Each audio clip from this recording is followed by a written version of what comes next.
change under the Trump administration in Homeland Security and DOJ. Those memorandums, all of the modus operandus of how they operate is still there. We're still the threat. It's the domestic threat that's still the threat. They don't see the Islamic threat as the threat. Well, apparently we've made somebody upset that we've been talking about James White and Justin Peters, because they say that we accuse them of saying Islam is not a threat, but when you actually listen to them, both read their Twitter posts, they actually do see Islam as a threat. Well, that's not true. We have them point blank saying Islam is not a threat to the church.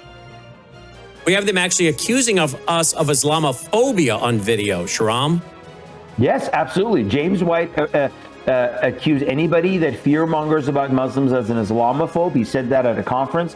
And Justin Peters, you played the clip on your show dozens and dozens and of times. And then they say that John Calvin actually loved the Jews. Where do these people come up with this stuff? Have they read John Calvin? Exactly. Folks, it's ridiculous. It's amazing the ignorance out there. And these are nice people that mean well, but ignorance is dangerous, you know?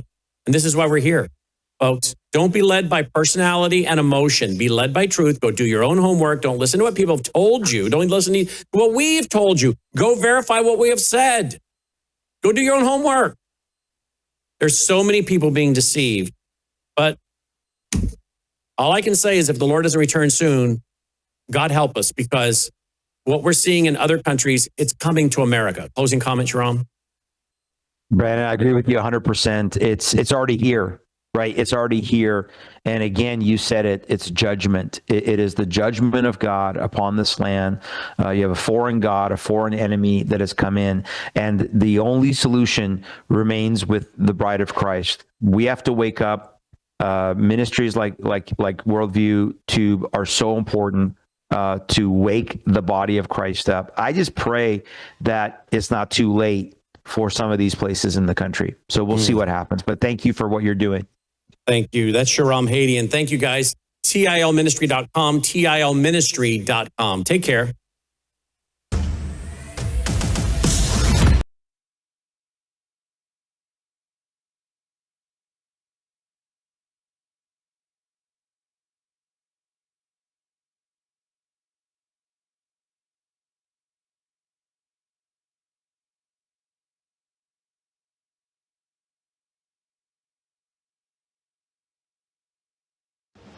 Colonel Rob Maness has a lifelong record of providing dedicated service to this nation. Having worked his way up from the enlisted ranks to full colonel, he served our country for more than 32 years. He has served as a bomber squadron commander, bomb disposal technician, Joint Chiefs of Staff Operations Officer, assisted the national security team with the campaign plan for the global war on terrorism. He authored the first theater nuclear war plan, and served as the Vice Commander of America's largest airborne intelligence wing. Colonel Rob Maness is a true American hero.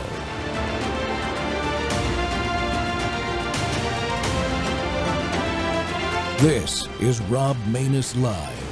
بعمل هذا الفيديو علشان ما يحصل أي سوء تفاهم. معكم المحامية أسماء، محامية في الولايات المتحدة الأمريكية. أمس أعلنت في صفحتي الشخصية أنني تعينت كقاضي في ولاية ميسيسيبي، وهذا صحيح، بس علشان أوضح الأمر، هذا ما راح يأثر خالص في مجالي كمحامية في مجال الهجرة في أنحاء الولايات المتحدة الأمريكية.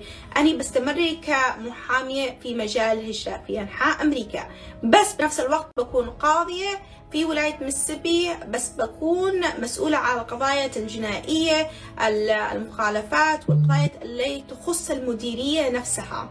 فلا تخاف، عندي الحمد لله موظفين مهتمين في كل القضايا في المكتب، وكمان موظفين في المحكمة اللي مهتمين في القضايا المحكمة. فلأي إنسان خايف إنه راح يحصل تقصير لا تخاف، بالعكس يمكن راح يكون في اهتمام أكثر الآن، لأن الآن عندنا موظفين أكثر. فلأي إنسان خايف لا تخاف، الحمد لله الاثنين تحت السيطرة وأنا مسؤولة على الاثنين. فلأي إنسان خايف عنده سؤال ولا عاوز توضيح راسلونا وإحنا راح نرد عليكم. والحمد لله على ما أنتم عارفين التعامل في مكتبنا هو واحد من أهم الأشياء والشيء الذي دائما نهتم فيه. فلأي إنسان خايف لا تخاف، أنت في أيادي أمينة. وشكرا. Welcome back to the Rob Maness Show. We're live on World YouTube and our X Spaces simulcast. Well, folks, you know who that was? Not speaking in English, wearing a hijab. And you heard the word Mississippi several times in those comments. That was the newest municipal judge, Ali, right here in Benoit, Mississippi, a town of about 400 folks up in the north central part of the state. In the Delta, a Sharia adhering Muslim as a judge in the United States of America, right here in Mississippi. And you know what? Independent reporters, everyday citizens, and elected officials who are speaking out against creeping Sharia are getting smeared by the media. They're getting smeared by some of these attorneys that are out there, and even some of our supposed allies. A Sharia adherent judge, hijab and all, was just appointed in that small town of Benoit, Mississippi. I cannot say it enough. And when people are reporting the facts, they're correcting the record or simply raise legitimate concerns, the Mississippi media and others, they don't investigate. They don't make sure they've got their facts together or they know what they're talking about. They attack, they dismiss, they belittle. They call it bigotry instead of vigilance. They call it religious hatred like was used against me. This is how creeping Sharia works, folks. Quiet appointments, cultural pressure, parallel systems taking root while the press looks the other way, or worse, enables it through willful ignorance. Well, joining us, we've got two guests today. Joining us first is Shannon Connor. She's an independent investigative journalist who helped break this story. She's been on the ground documenting this and taking the heat for routine, accurate reporting. And later we'll bring in Mississippi Ag Commissioner and gubernatorial candidate Andy Gibson, who says it takes courage and prayer to ban Sharia law in our state, the same way Texas is currently doing and Florida already has. And we'll play more clips. Clips of the media smears, the complicity, Andy's clear call to action, and patriots like Bridget Gabriel urging every American to speak up now before this becomes normalized and it's too late. This isn't about one judge in a town of a few hundred people.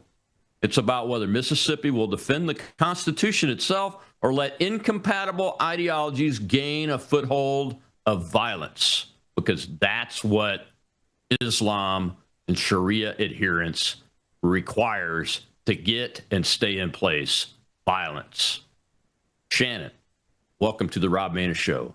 And first of all, I want to say thank you for the work you and our friend Sippy Cup and RAIR, RAIR, and Amy Mack did to break this story. We really appreciate you guys doing it. I'm really happy to be here. Thank you for having me, Rob.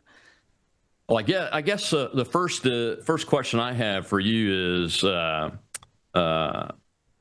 walk us through what you guys discovered in a short timeline and how you brought the story forward and what happened when you broke it.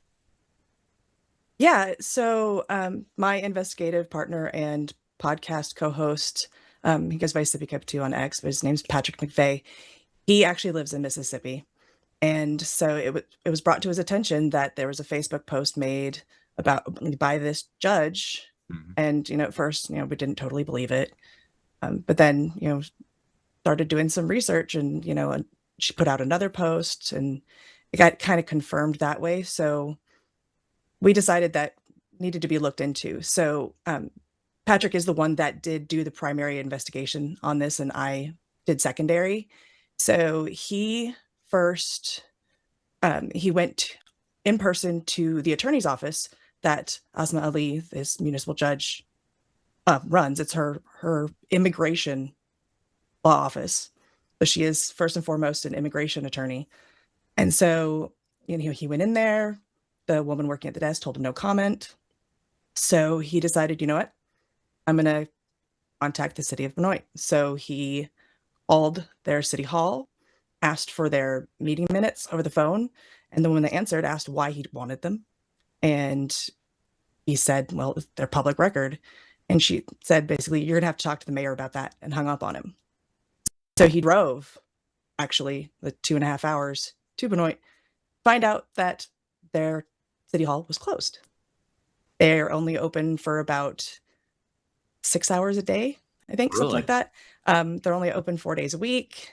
I think it's 8:30 to 1:30, 4 days a week.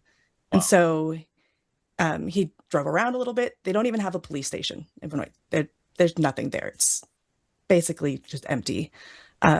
So on his way home, he sent me a text message. He's like, hey, can you look into the alderman and the mayor especially for this town? So I'm like, okay, sure. That's kind of my specialty is, finding these backgrounds on people. So I was able to go through things and easily found all of the aldermen. The mayor was really hard to find. There's not really a whole lot of public information out about her. So I ended up having to scour her Facebook to find information to be able to actually find her. And so once I found her through her mother, actually, we started noticing that it's very strange because her only address on public record is a P.O. box in Benoit. That's the only Benoit address she has. It's the only address she has in Mississippi in general, just in publicly available information. So, once we kind of found that, like, okay, we definitely need to look further. And so, we'd heard rumors that she didn't live in Mississippi. There was rumors that maybe she lived in Memphis, Tennessee. I was able to actually pull her voter file in Arkansas, which is where she has a homestead registered and is registered to vote. So, like, okay, that's interesting. And, the rumor was Memphis, Tennessee. Well, the part of Arkansas she's in is just right over the border from Memphis. So, do we know if she voted in the last election in Arkansas?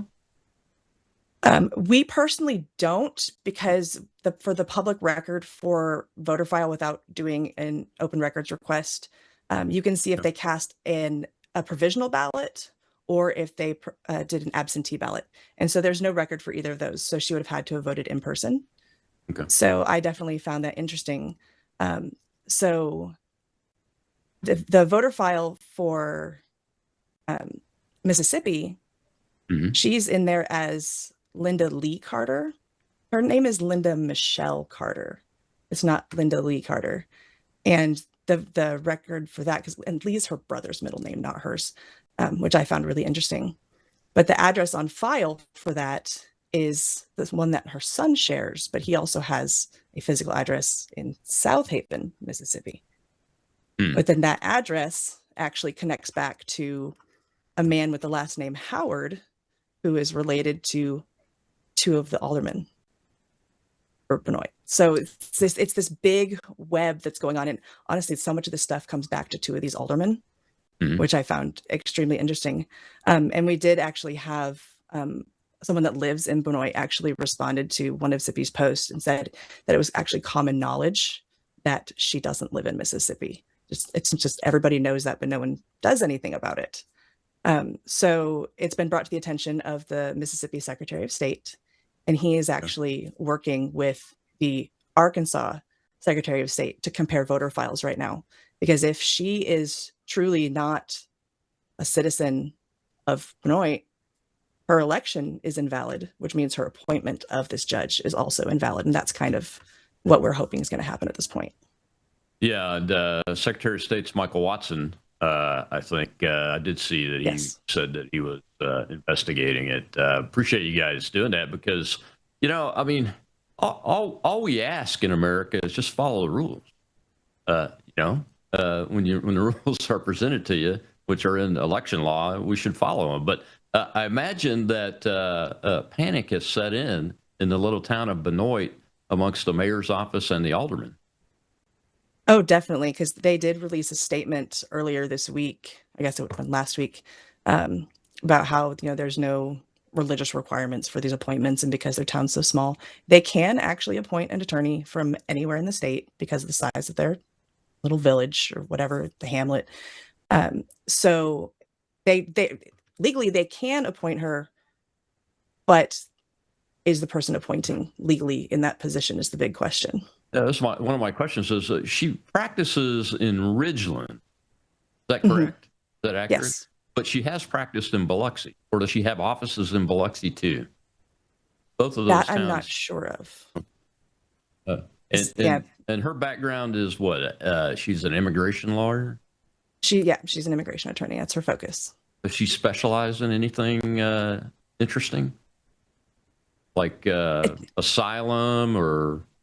It's really across the board. She does all immigration, and it's very pro immigration. Yeah, well, it's a Democrat town. It's in this town is in Benny Thompson's district, congressional district. So it's controlled by Democrats. I'd be very surprised if there was even one Republican in office there.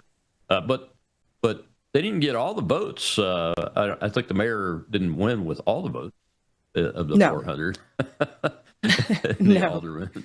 So there must be some regular Americans there. Have you guys been able to talk to anybody besides the one post that responded to Sippy Cup?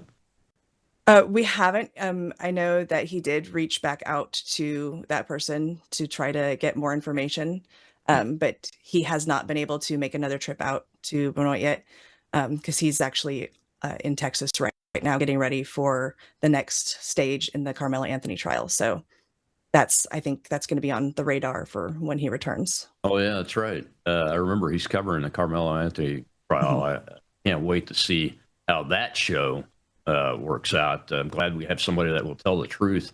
Well, Shannon, we got to take a commercial break. When we come back, I want to dive into what you guys as a team think about this coverage, because and hopefully I've got the right video lined up this time to show a little bit of the media smears and those kind of things, what's happening, not just to you all, but to people like me that are saying, hey, wait a minute, you got to do something here.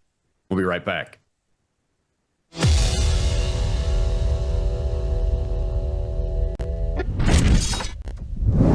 At a certain age, you stop chasing younger. You start protecting what helps you feel steady, strong, and well. Your body's collagen matters. It supports the structure of your skin, joints, and connective tissue. But as the years go by, your body needs more support from the inside. That's where Bella Grace Elixir comes in. Bella Grace Elixir combines Verisol collagen, the world's most clinically proven collagen, with Asteryl astaxanthin and cat's claw in a proprietary blend designed to help support the processes that reconstruct collagen, while also offering antioxidant and anti-inflammatory effects. And this isn't just for women. It's for men and women who want to age with more confidence, more care, and a daily wellness routine that supports the body from within. One simple elixir, thoughtfully formulated for whole body wellness. Take care of the body that has carried you this far. Order Bella Grace Elixir today at melissahousebg.com.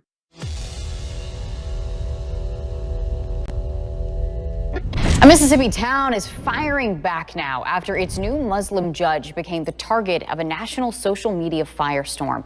Asma Ali was sworn in last week as a municipal judge in Benoit, but viral posts falsely questioned whether she would impose Islamic law. Ali says she'll follow the U.S. Constitution and state law. Now the ACLU is condemning what it calls anti-Muslim attacks. Benoit's mayor and its board all standing by Ali. They said she's a licensed Mississippi attorney, meets the legal requirements for the job, and her religion is not a lawful reason to remove her. Town leaders say it's pleased to have her, and they want to move forward. Welcome back to the Rob Maness Show. It's Training Tuesday, and we are live on Worldview Tube and our X Spaces simulcast, and we are talking about how Mississippi independent reporters, citizens, elected officials are responding to this Sharia-adhering judge that was appointed there. You just heard that clip. That's typical coverage of the media where they only talk about the objections. They use incorrect terms like it's a religious issue. It's not. It's a Sharia law issue, which is supposed to be against the law in this state and this country. And obviously, our laws need to be beefed up just a little bit. But my guest right now is one of the independent investigative journalists, Shannon Connor, who has worked with Sippy Cup, who's from Mississippi, and Amy Meck of RAIR, or Rare Foundation. who is doing all of the reporting on this that's been deemed accurate anyway. And Shannon, one of the things that the media has tried to say is that, well, this was false reporting initially. I remember when the story broke, the first thing I saw was a Facebook post, but it wasn't from you guys. It was from another person who I know personally, David Michael Lynch, I believe. But it had her in there as being appointed by the town of Ridgeland, Mississippi, which in fact turned out to be an error, which was corrected along the way. And that's normal journalistic procedure, isn't it? When a fact gets out that's not correct, that gets corrected along the way, correct? That we're putting out, the correct information. But sometimes, mistakes happen, and that's the thing with journalistic integrity, is making sure that, the correct information does get out there. No journalists or reporters want to actually have to submit a redaction, but we do on occasion. We try to avoid it as much as possible. But the fact that, we were able to, and that's really what made us kind of question the whole story to begin with, is because, Sippy, he looked into the Ridgeland and he just couldn't find anything. But we, that's why we kind of went with, this isn't true. That fact actually wasn't true. But once, more information came out, we were like, oh, okay, we're starting to figure it out now. And that's when really the investigation got started. Yeah, the first post I shared on the subject was not DML's on Facebook. It was Amy Mex from Rare Foundation. And I asked her later, I queried her and said, hey, is there any government documents and everything? And none of us could find any. About Ridgeland itself. So Yeah. your team made sure the correct information was put out there like you're supposed to do, right? Absolutely. Yeah, we are always focused on putting out the correct information the first time. I'm just curious of what do you all think? Maybe you've had a conversation about this on the team about the corporate media doing this, drumbeat of, well, initially there was disinformation, it was fake news because the town of Ridgeland was in there instead of Benoit. What do y'all think about that? I mean, because they still are pounding it. I think that they're trying to cover their bases. They don't want the truth out there. I think the mainstream media is complicit in a lot of things that are going wrong with our country. And while they are correct that she cannot be removed on religion, there are other avenues to have her removed if she's not in that position legitimately, or if she's breaking the law. If the law is, you cannot have Sharia law, and she is enforcing Sharia law in her courtroom, then she's, violating her position. She's violating law, and she should be removed. But, it's one of those things that a lot of people go, oh, I'm just me. I can't do anything. The best I can do is vote. No, you can do so much more than that. Just voting is not enough. I mean, Sippy and I, we're independent. We're very small. We've only been doing this for about a year. And we're doing what we can. And if just, if it's not cut and dry on how they get removed, you start looking for those other avenues, because it's something that anybody can do. If you have a lawyer, or, a judge or a lawyer or anyone that is trying to enforce Sharia law in your city, your county, your state, you still can do something about it. Yeah, one of the more troubling things to me, besides the media not really doing their homework, the corporate media doing their homework like you guys have done, the difference between a religious Muslim and a Sharia law adherent, and the difference is all the world. When you look at the Constitution of the United States, the First Amendment, the prohibition on religious tests. I'm not talking about a religious test. I'm talking about a legal test of Sharia law. And to me, my opinion is her wearing the hijab publicly is a sign that she's a Sharia adherent, and that rings alarm bells. And that's why I'm speaking up. Everybody should be speaking up if that's what they think, right? I would absolutely agree with that. It's a big takeover, and that's That is a big thing with the Sharia adherent Muslim population and in those countries and all that is they're very focused on taking over everywhere, expand, expand, expand, and they're here, and we need to do something about it. Yeah. I mean, if you adhere to Sharia law, you follow that command, which is to make Islam supreme in lands where it currently is not.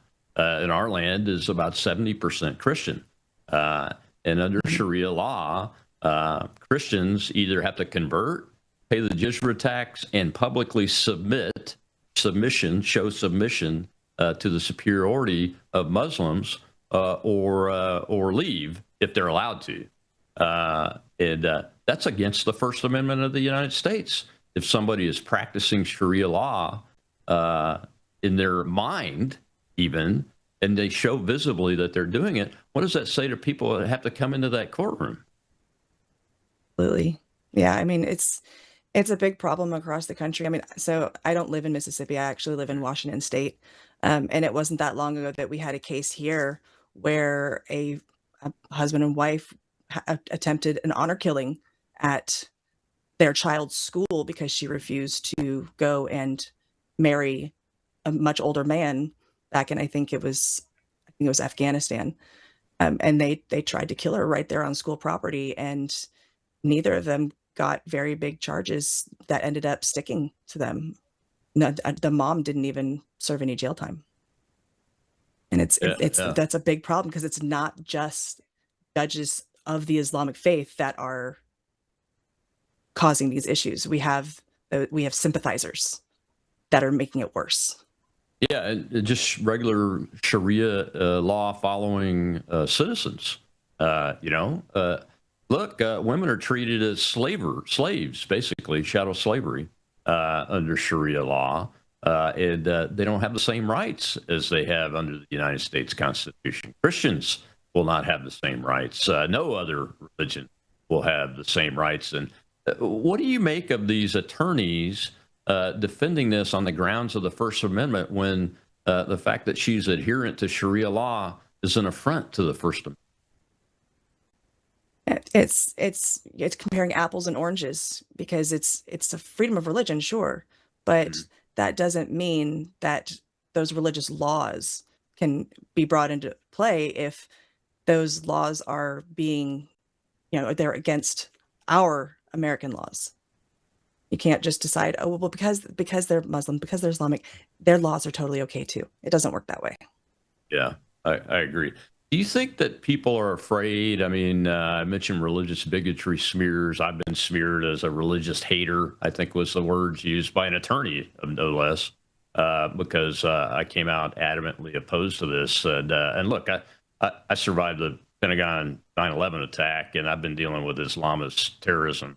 I was about 9 personally, and then fought in the global war on terror like many others. None of us agree that it's a good idea to have even one Sharia adherent judge or elected official in this country, but we're being smeared because of it. What do you guys say to your readers about that issue? A big thing for me is, I always say that Islamophobia is a misnomer. Because a phobia is an irrational fear. There is nothing irrational about a fear of Islam taking over. Nothing irrational about it at all.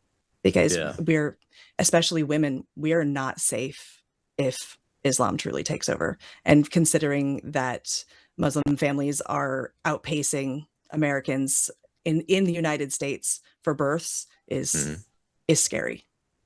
Yeah, I mean, this dives very much deeper than just a municipal judge that's going to do traffic tickets and those kind of things. And those of us that have spoken out are being smeared by some that are supposed to be our allies, saying, "Hey, it's not a big deal. I don't see this judge being able to bring Sharia law across the state of Mississippi." But it goes deeper and wider and much more further reaching than that. The possibilities of it, right? This is how the creeping starts, isn't it?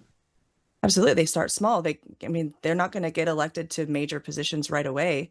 They have to work their way from the bottom up until they're just so deep in the veins that it's just going to spread all the way to the heart. So moving forward, you guys are continuing to monitor this story. I got a couple minutes with you left here, Shannon. What have you discovered in the last few days? And is there anything new that's going to come out? At this point, our next step is to have another trip to Benoit, see if we can get in contact with any other citizens there.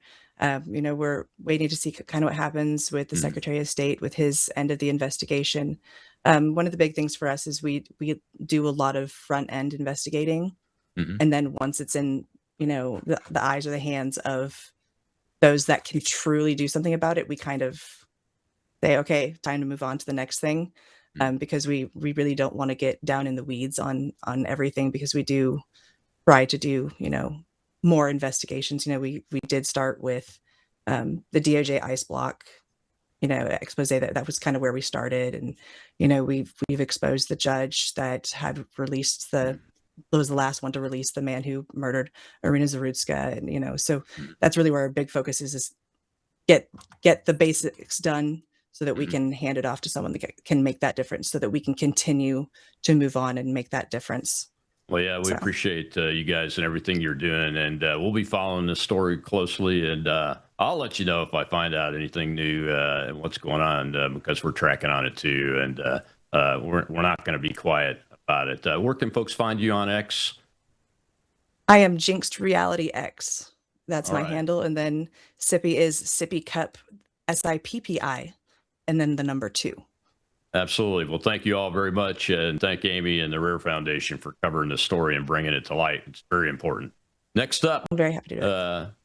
Ag Commissioner Andy Gibson, who's a governor's candidate. We'll hear a clip from him, and then he's going to be joining the show to talk about banning Sharia law. We'll be right back on The Rob Maness Show.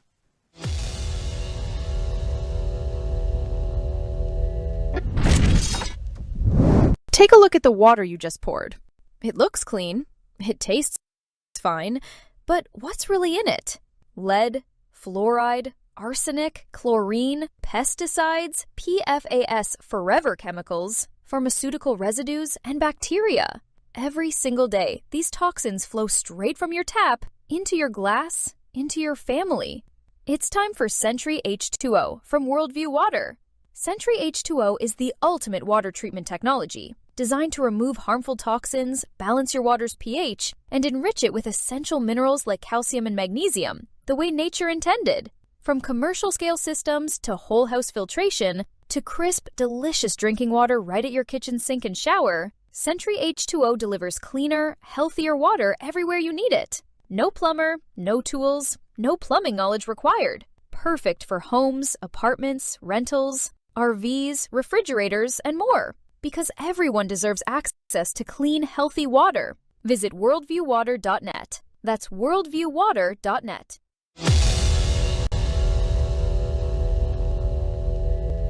Hey folks, I'm Andy Gibson, and I will ban Sharia law in Mississippi on day one of my administration as your next governor. It's a stand that takes courage, it's a stand that takes leadership, and I'm willing to take that stand. In fact, it's nothing new for me. I've taken it for a long time. Go back and look at my post, November 22nd, 2025. I put in there the top 10 things I'll do day one as your next governor. One of them is to ban Sharia law, and one of them is to ban China from owning even a fraction of an acre in the state of Mississippi. Real and present threats to our society, to our culture, have to be dealt with. I'm going to deal with them. I'm going to end the threat of Sharia law. I need your support. I need your prayers. Would you do that? Would you lift us up in prayer? And may God bless you. Working together, we're going to fight, and we are going to get this done, and we won't back down. Welcome back to the Rob Maness Show. And yes, we are talking about how the corporate media is smearing independent journalists that are covering the story about the Islamic judge in Benoit, Mississippi. And that man right there is my guest right now, Agricultural Commissioner of Mississippi, Andy Gibson. Commissioner Gibson is also a governor's candidate. That election will happen next year in 2027. Andy, thank you so much for giving us your time to come on and talk about this story. why? I guess my first question is, you are one of, I think, two very, very strongly advocating for additional legislation to ban Sharia law. Why is it such a high priority for you? Well, Rob, first of all, thank you for having me on. Can you hear me okay? Yes, sir. I got Good? you. Okay, great. I just got back from D.C. I'm in my pickup truck, so good to be back with you. I want to say I don't believe there's a greater threat to our American way of life, our constitutional republic, than Sharia law. This is something that is not new. It's been around a long time. But what has been new is the rapidly increasing number of adherents to this radical Sharia law aspect of Islam. And they're moving to America. And you don't have to, I mean, you'd have to be living under a rock not to see what's been happening in Michigan and in America, in our own country, over in Texas, with thousands and thousands of these folks who are coming here. And, you know, we have a principle in America of separation of church and state. That does not exist in Islam. And in Islam, if you understand it, if you do your actual research and know the facts, Islam is the state as far as these adherents are concerned. And so they have been successful infiltrating and overrunning vast portions of the European continent. I've traveled the world. I know you have, Rob, and I've seen this firsthand. Nations that used to be free countries, democracies where people had freedom, and now they have been placed under a veil of darkness that is Sharia law, and women's rights are being violated, children's rights are being violated, unspeakable acts, heinous crimes. It is the goal of this form of Islam to take over the world, and they've come to America, and we have to get ahead of this. And it's astounding to me. I will say this: I think there are more Mississippians who understand why this is important than they're not. But there's a lot of folks who don't get it. They don't see it, and they don't understand why, for example, Florida just passed a very strong ban of Sharia law. The Governor Ron DeSantis signed that into law in April. Texas is taking actions right now about this. And so the time is now. It's when you see a storm coming, Rob, you don't wait till it hits. You get ahead of it and you say, we're going to prepare now for what's coming and keep it from having the negative impact that it could. That's why I'm on top of this. I've been fighting for this for years, and it's simply time to act. And for those who don't believe it's an issue, frankly, they just have their head in the sand. Yeah, you know, one of the things I wanted to ask you about is that you and I both are, and a lot of other people, just concerned citizens that have the guts to speak out and call this out, are being smeared as bigots, religion haters, those kind of things. But when you understand the nature of Sharia law and that these folks are obligated to follow it, regardless of the oaths they take and those kind of things, if they're adherents to it, and you can tell with Judge Ali, she wears the hijab. That's an adherence visual sign that she adheres to Sharia law. Saeed, the guy, it's the Dem nominee for Senate in Michigan, openly said multiple times, I am obligated to follow Sharia law. And it does all the things that you just mentioned, sir. What do you say? And some of these people that are smearing us are supposed to be on our side of this. It just puzzles me why we're seeing that kind of reaction.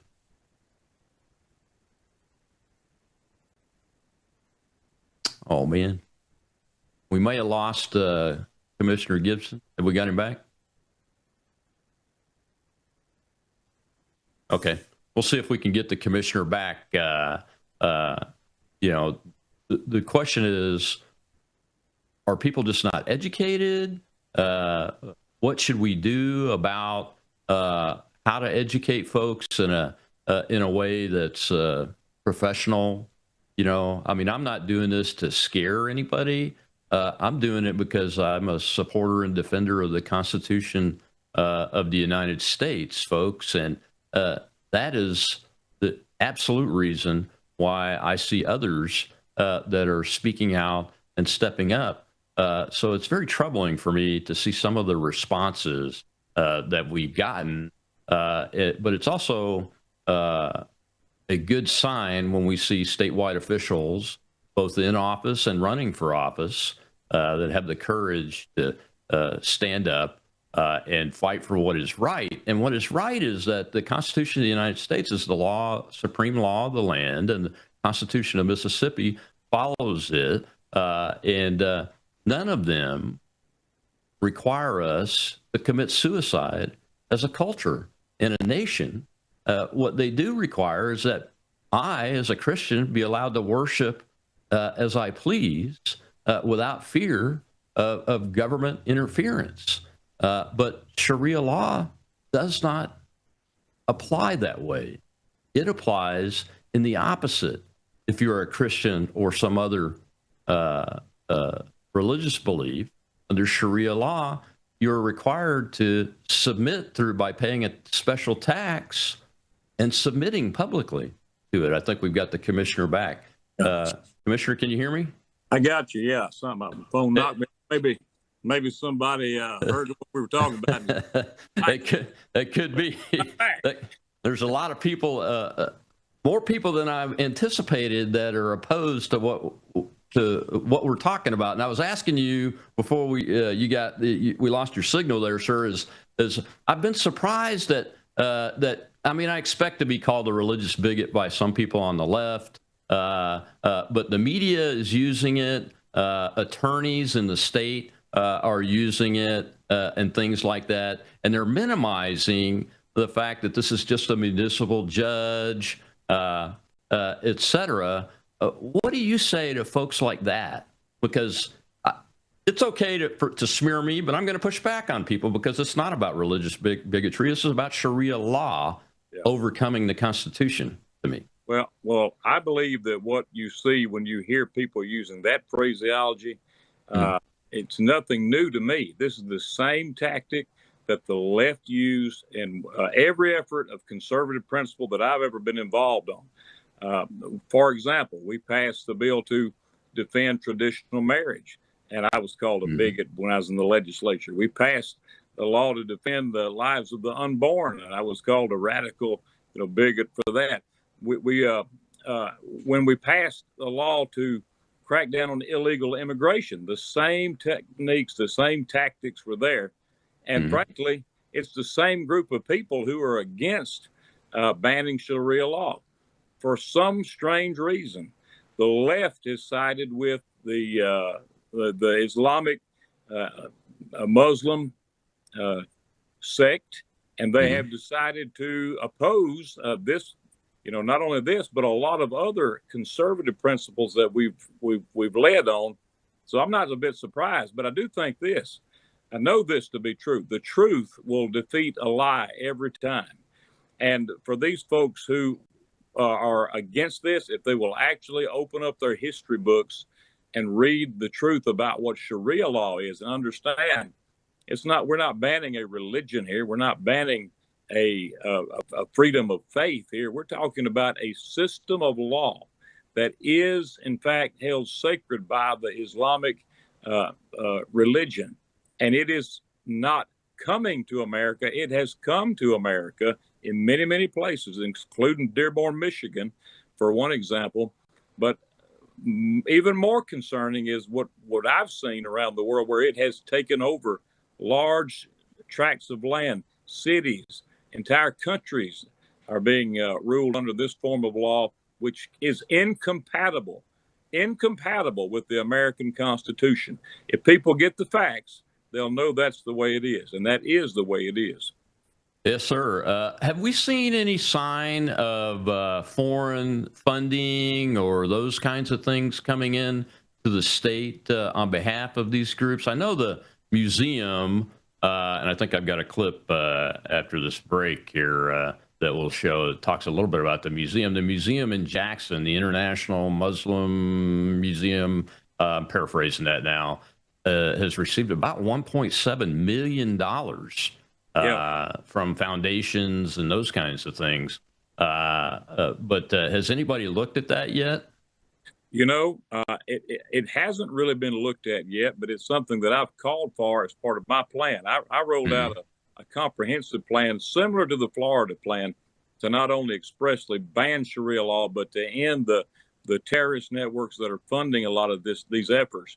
This particular institution, they claim to be America's first Muslim museum, is housed in a facility that is public property in Jackson, Mississippi. So I wonder how much taxpayer money is involved here. And then they are getting funding, some from overseas and other endowments and funds, not to mention the fact that they have been vocal supporters of Hamas. And it's when you start peeling back the layers on some of these groups that have already come and gotten entrenched here in our state, you're going to find, follow the money and we will get to the bottom. So part of my plan is locate, find that funding. If it's foreign, if it's overseas, if it's funding radical Islam, we're going to cut it off and stop it and make sure no tax dollars are used for it. And it's everywhere. I mean, you see what happened in DFW. They tried to put washing stations up. Thank God, Texas Governor Greg Abbott is stopping it. But that sort of thing is happening in Mississippi too. I've got a few examples I can go over. Yeah, and Abbott's running. He's kind of running from behind though, because there are actually built foot washing stations in the Houston airport. It's my understanding already. Yeah. So I mean that's why I use the term "creeping Sharia" in the title of the show, because that's how it works. Is it gets by people who, ordinarily with a common sense look at it, would go, "Hey, that's not right. This doesn't make sense. Why are we doing this?" Well, we got to take a commercial break real quick. We come back, we'll see another little clip, and then bring you back in. And I want to talk about the specifics of your plan. Okay. Thank you, sir.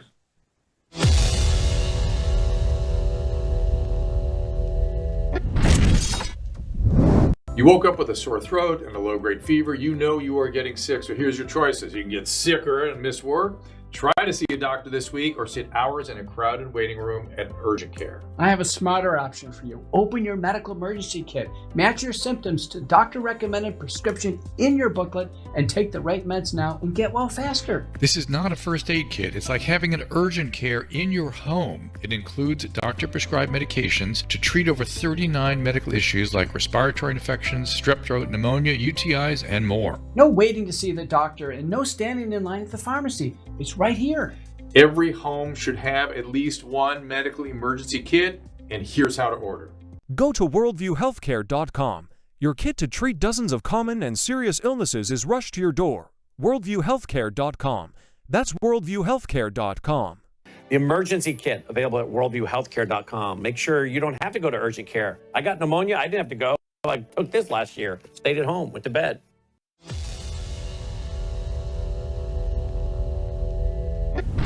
I am delighted to see more people speaking up and be courageous enough to say, I'm going to put my life on the line to speak up. Because someone like him, they are putting their life on the line. And remember, we grew up in societies where you don't criticize, where you don't speak up openly, because people can come take you in the middle of the night and kill you. So those, especially in Iran, people like Iranians who came here, who still have family there. Thankfully, I don't have any family left in Lebanon. But people are speaking up, and because their voices are getting louder and louder, because the more people speak up, the more platforms they have, the more voices you have. I remember when I started in 2002, I was the only person speaking out who comes from the Middle East, and nobody wanted to listen. But now people are starting to listen for two reasons. One, because we are watching these images on the streets of the West, whether in New York, whether in Houston, whether in Detroit, in Michigan, or anywhere, and people are becoming aware that there is a parallel legal system rising within our country. When it was happening in England, people didn't care. They said, oh, that's far. It's not going to happen here. So what? They have 85 Sharia courts operating in Britain parallel to British court. That doesn't affect us. Right now, they are operating in the United States, and that's why people are concerned. Yeah, people are very, very concerned. We're talking about creeping Sharia. That was Brigitte Gabriel from ACT UP. And my guest right now is Agricultural Commissioner of Mississippi, Andy Gibson, who's also a governor's candidate and has come out strongly against Sharia law, has always been, since I've known him, against Sharia law in our state and our country because he understands the dangers. But Andy, you've got a plan that we want to give you a chance to talk about some of the specifics of on how we need to do this, because some of the let's say the minimizers are saying, yeah, but we passed a law of no foreign laws. It was even called the Ban Sharia Law Act in the debates in the state legislature. But we've got to beef it up, right? Yeah, I was in the state legislature when that law was passed back in 2015. And back then, this was so new, I'm not sure anybody had a real full understanding of the risk that was involved. So the weakness of that bill is it does not specifically mention the religious law of Sharia law. It could be interpreted and has been as simply our courts are not going to apply foreign countries' law in our courts, which frankly should be the case anyway. What we have to do now is beef that law up to say, we're not only are our courts not going to apply it, we're not going to recognize or allow this Sharia law in any form by any entity or any institution, because as Bridget just mentioned, what these folks are doing when they come and take over an area, they set up their own courts that are religious courts operating outside of our legal system altogether. That's another fact that the naysayers don't understand. If they had been to Europe like I have, if they have been to London and England like I have, and they've seen what's been going on, they would understand it. But that's just part of the efforts we have to take. Secondly, we have to step up enforcement. When we see the types of crimes that are committed against women, when we see mutilation, when we see child abuse that happens as a result of this form of Sharia law, we need to absolutely enforce the law against it and punish those who are doing it, irrespective of what they claim it to be as part of their religion. It is, as I said, incompatible with our system of American freedom and American constitutional law. And then we're going to establish a new terror network investigative program under our Department of Public Safety to root out where these organizations are being funded from, in fact. Why are they sympathetic to groups like Hamas and the Muslim Brotherhood, which the leaders of this particular museum in Jackson are on record doing that? Where is their money coming from? And when we find it coming from those terrorist organizations, we're going to shut it down and stop it. And then we're going to ban the establishment of Sharia compounds. Many people are shocked to learn, and they seem surprised, but Texas just has had to deal with this with an Islamic group that was proposing an exclusively Islamic Sharia community where only Muslims could live and they could only sell their homes to fellow Muslims who were bound under Sharia law. We're going to stop that kind of development and ban it from happening here in Mississippi, as well as enforcing immigration. And when we find someone who is practicing this heinous law, deport them and get them out of this country once and for all. We will do that. We'll make it happen. Those are 5 points of my plan. There's a little bit more I could talk about, but you get the gist of it. Yeah, I do. Now that you mention it, this judge is was born here in America of Yemeni parents, though, that immigrated here, and it brings to my mind the birthright citizenship debate and why it is so dangerous to allow people to just immigrate here and have a child so they can anchor themselves to the United States and then bring their values in instead of assimilating. Can the state do anything to support the national government in that aspect from figuring out what we do with this birthright citizenship issue? I think our state could pass a prohibition against birthright tourism to prohibit people just coming here for the sake of having children and getting around the other legal processes for immigration. There are lots of ways to come here legally that are open and understood, but this is a very bad way, a very bad process. And I appreciate what the president has tried to do. He's made a lot of efforts to block it at the federal level, but since the courts don't seem to want to back him up on that, we have to be willing to move at the state level. And I'll say this, this as you mentioned before, this is no new position for me. But the new events, the recent events, have brought it to light. And I know that this particular judge, who is appointed as a municipal judge now in the middle of the Delta, which makes no sense to me, a town that by all indications is a dying town, that bears a lot of questioning. But she is an immigration attorney by trade. I mean, Right. this she does. So the question is why? Why now? Why in the middle of the Delta? It just is strange to me. And again, I have nothing personal against this person. I have met her before. She attended Mississippi College years after I attended Mississippi College. So I've met her at an event or two, but I know nothing more about her except to say the whole situation is strange, and it does raise the issue. And I think if people look, they'll find that Islam is coming to Mississippi. It is already here. But the great danger is the Sharia law aspect of it that is coming and is already here.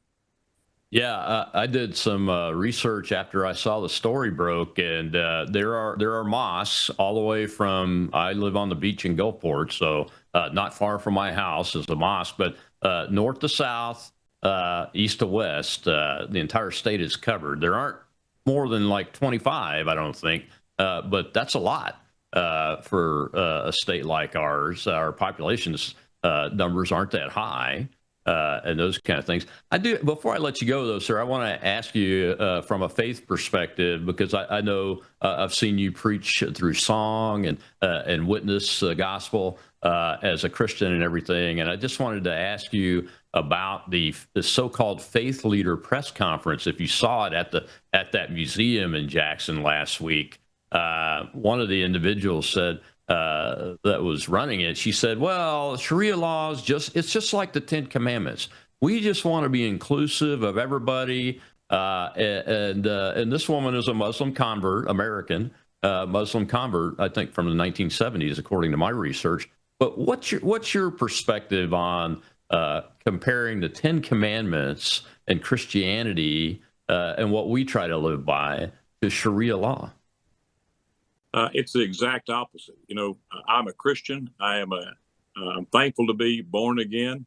I believe the Bible. I accept the teachings of the Old Testament, but especially the New Testament. And Jesus came, he died on the cross, and he rose again that we might have eternal life. And he established his kingdom through his people, through faith and through love. And because God so loved the world, he gave his only son. Jesus died for us that we might live. Islam is the opposite of that. It is establishing a kingdom. They intend to establish a kingdom on this earth by killing those who do not agree with them. That is what Sharia law is.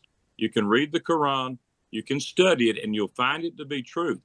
And so while I, as a Christian, I love everybody, and I love every freedom that we have in America, especially our religious freedom, what is the case is we have to draw a line in the sand and say, you can practice your religion, you can practice your faith, but when you come to take our freedoms away, when you come to take away our country, we will not allow you to do that. You can be a Christian and love everybody and stand boldly against what is a clear and direct threat to our American way of life. That's what I'm doing.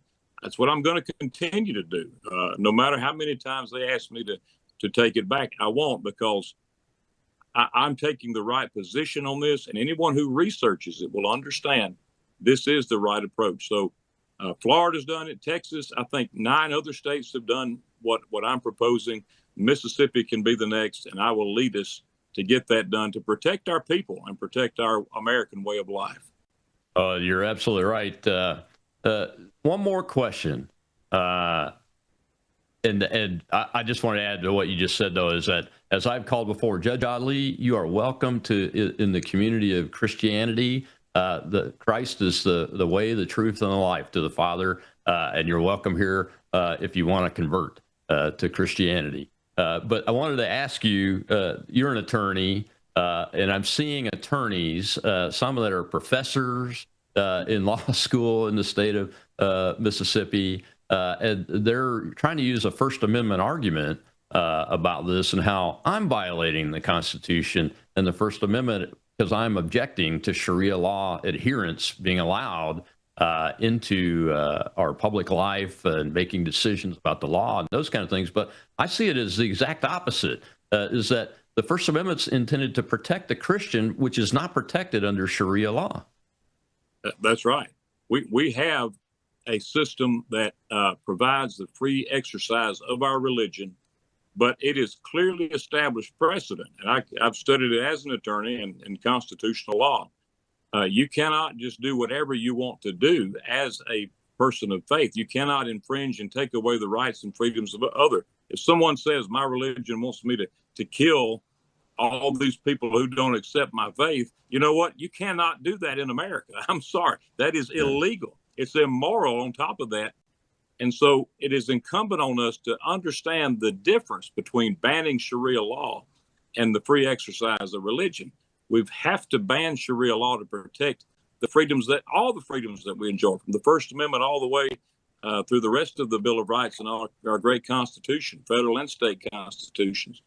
But if we don't act, we'll wake up one day and we'll find, just like Texas has found, just like Florida has found, that there are those who do not believe what we believe, and their intent is to take over our society from the inside out. And that's what's happening.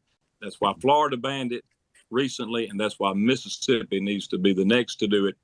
And, you know, they don't have to wait till I'm governor to do it, but when I'm governor, I'm going to do it day number one.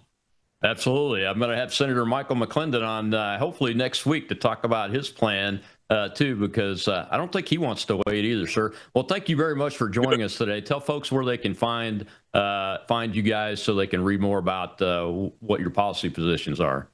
Yeah, well, my website is Andy Gibson. That's Gibson with a P, andygibson.com. You can follow me on all social media at just type in Gibson for governor. Again, Gibson with a P. And you'll find all my Facebook and X and all that social media content. So look forward to talking more about it. I'm sure it's not going away, but I won't be backing down either. So thanks, Rob, for having me. Thanks for covering this, and thank you for the principles that you stand on.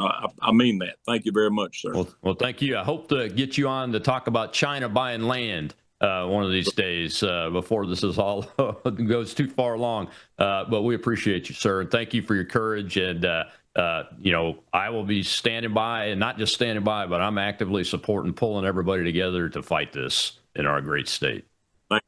Me too. Thanks. Thank you, sir. God bless you. All right, folks. Tomorrow's Whistleblower Wednesday here on the Rob Maness Show on Worldview YouTube Network. I'll see you then.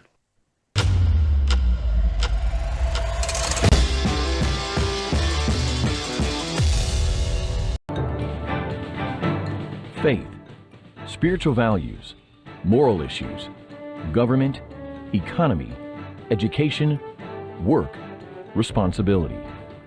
What we think about these depends on our worldview. Now, VCY America presents Worldview Radio with Brannon House. And welcome. Glad you are with us. We're going to be joined here in just one moment by Dr.